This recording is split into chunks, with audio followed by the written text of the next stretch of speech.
کیا آیات ہیں، اور پورا ایک قصہ ہے جو قرآن کریم کے مختلف جگہوں پر آیا ہے سامنے۔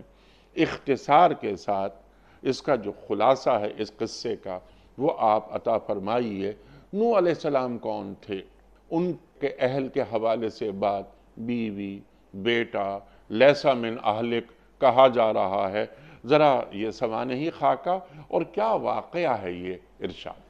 نوح علیہ السلام کا واقعہ قرآن کریم میں کئی جگہوں پر آیا ہے، تقریباً 18-19 پاروں کے اندر یہ واقعہ ہے، اور کوئی 43 مقامات پہ نوح علیہ السلام کا ذکر ہے، جو حضور پاک صلی اللہ علیہ وسلم کو تسلی کے لیے اس واقعے کو بیان کیا گیا۔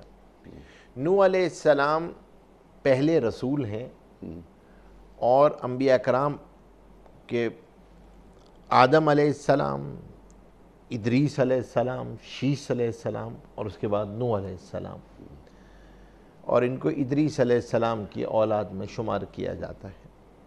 نوح علیہ السلام کس جگہ پہ تھے، کہاں کے نبی تھے، کس علاقے میں تھے، اس کے بارے میں اختلاف ہے۔ عام طور پہ یہ عراق ہے، ارمینیا اور عراق کی سرحدی علاقہ، یا عراق اور ترکی کے آس پاس کا علاقہ، ان جگہوں پر کہا جاتا ہے، جو اس وقت توریت کی کتابوں میں ملتا ہے کہ اس علاقے میں کہیں پر تھے۔